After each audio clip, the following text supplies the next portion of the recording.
ఓం శ్రీ రామచంద్ర పరబ్రహ్మణే నమః. భగవద్బంధువులందరకు హృదయపూర్వక నమస్కారాలు. ఓం శ్రీ రామచంద్ర పరబ్రహ్మణే నమః. ఆపదామపహర్తారం దాతారం సర్వసంపదాం లోకాభిరామం శ్రీరామం భూయో భూయో నమామ్యహం. ఓం శ్రీ రామచంద్ర పరబ్రహ్మణే నమః.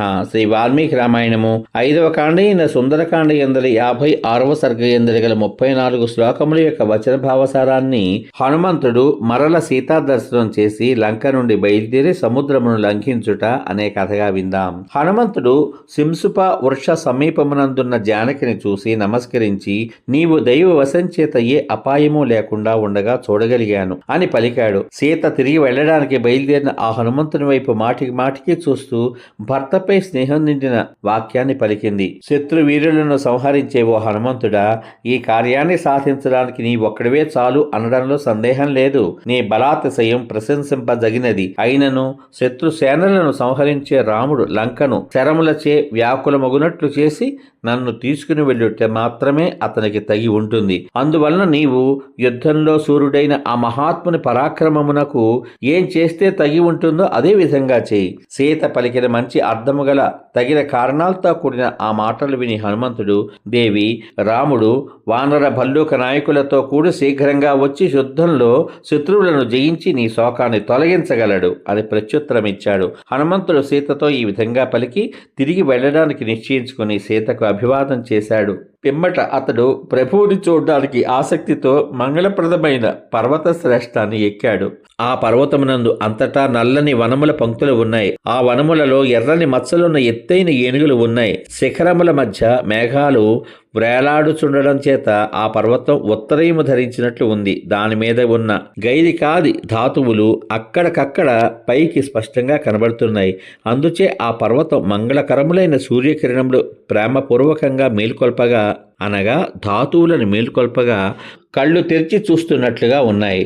అనేక కఠిన భాగాలు ఉన్న ఆ పర్వతం గంభీరములైన జల ప్రవాహ ధ్వనుల చేత వేదాధ్యయనము చేస్తున్నట్లు ఉంది. సెలయేళ్ల అనేక విధములైన ధ్వనులు స్పష్టంగా వినబడుచుండడం చేత అది గానం చేస్తున్నట్లున్నది. దేవదారు వృక్షములు చాలా ఎత్తుగా ఉండడం చేత చేతులు పైకెత్తి నిలబడినట్లు ఉన్నది. జలపాతములలోని నీటి ధ్వనుల చేత అది నలుమూలలా అరుస్తున్నట్లున్నది. కదులుతున్న తెల్లని శరత్కాల వనముల చేత వణుకుచున్నది వలె, గాలి చేత నింపబడిన వెదురు బొంగుల చేత కూయుచున్నది వలె ఉన్నది. భయంకరములైన మహాసర్పములతో వ్యాప్తమై ఉండడం చేత ఆ పర్వతం కోపంతో నిట్టూరుస్తున్నట్లున్నది. లోతైన గుహలు మంచు చేత కప్పబడి ఉండడం చేత అది ధ్యానం చేస్తున్నట్లున్నది. ఆ పర్వతము మేఘాల పాదముల వలె ఉన్న చిన్న చిన్న పర్వతముల దగ్గరగా ఉండడం చేత నడుస్తున్నట్లున్నది. మేఘ పంక్తులతో కూడిన శిఖరములతో ఆకాశమునందు ఆవలిస్తున్నట్లున్నది. దాని మీద అనేకములైన గుహలు గల ఎన్నో శిఖరాలు ప్రకాశిస్తున్నాయి. దానిపై అనేకములైన సాల, తాళ, అశ్వ, కర్ణ వృక్షాలు, వెదుళ్ళు ఉన్నాయి. ఆ పర్వతం పుష్పములు విరివిగా గల లతా సముదాయముల చేత అలంకరింపబడినదై అనేక మృగ గణముల చేత వ్యాప్తమై ఉన్నది. దానిపై అనేకములైన సెలయేళ్లు ఉన్నాయి. రాళ్లు కుప్పల కుప్పలుగా పడి ఉండడం చేత ఇరుకుగా ఉంది. దానిపై మహర్షులు, యక్షులు, గంధర్వులు, కిన్నరులు, ఉరుగులు నివసిస్తున్నారు. ఆ పర్వతం మీద అనేక లతలు, వృక్షాలు ఉన్నాయి. గుహలలో సింహాలు నివసిస్తున్నాయి. అది పెద్ద పులలతో వ్యాప్తమై ఉంది. దానిపై మధురములైన దుంపలు, ఫలవృక్షాలు ఉన్నాయి. వాయుపుత్రుడైన హనుమంతుడు రాముని దర్శనం కొరకై తొందరపడుతున్న సంతోషంతో ఆ పర్వతాన్ని ఎక్కాడు. అప్పుడు రమ్యమైన పర్వతము చర్యలందు ఉన్న శిలలు ఆ హనుమంతుని పాదముల కింద పడి పెద్ద చప్పుడుతో నలిగి చూర్ణమైపోయాయి. ఆ హనుమంతుడు లవణ సముద్రము దక్షిణ తీరము నుండి ఉత్తర తీరాన్ని చేరడానికై కోరుతూ ఆ పర్వతాన్ని ఎక్కి దేహాన్ని పెంచాడు. పర్వతాన్ని ఎక్కి మీనములతోనూ ఉరగములతోనూ నిండిన భయంకరమైన సముద్రాన్ని చూశాడు.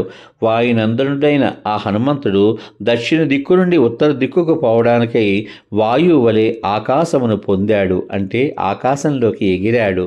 అతడు పీడించగా ఆ పర్వతం అన్ని ప్రాణులతోనూ నేలలోకి కృంగిపోతూ కదిలిపోతున్న శిఖరములతోనూ పడిపోతున్న వృక్షములతోనూ గొప్ప ధ్వని చేసింది. పుష్పములతో ప్రకాశిస్తున్న వృక్షాలు హనుమంతుని తొడల వేగం చేత ఊపివేయబడినవై శిథిలములై వజ్రాయుధం చేత కొట్టబడిన వాని వలె నేల మీద పడిపోయాయి.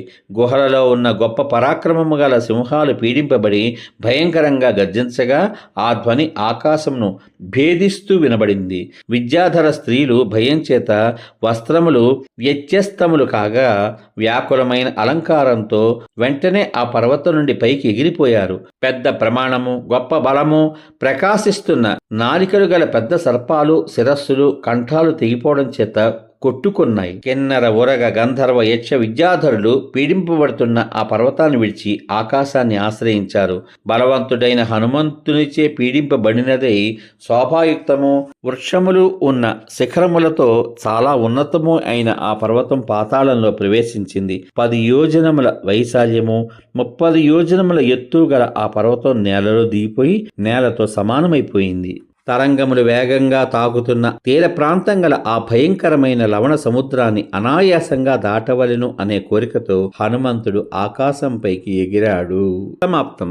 ఇంతవరకు మీరు శ్రీ వాల్మీకి రామాయణము 5వ కాండ అయిన సుందరకాండ యందలి 56వ సర్గ యందలి గల 34 శ్లోకముల యొక్క వచన భావసారాన్ని హనుమంతుడు మరల సీతా దర్శనం చేసి లంక నుండి బయలుదేరి సముద్రమును లంఘించుట అనే కథగా విన్నారు. రేపటి భాగంలో శ్రీ వాల్మీకి రామాయణము 5వ కాండ అయిన సుందరకాండ యందలి 57వ సర్గ యందలి గల 51 శ్లోకముల యొక్క వచన భావసారాన్ని హనుమంతుడు సముద్రాన్ని దాటి వెళ్లి జాంబ వదంగదాదులను చేరుట అనే కథగా విందాం.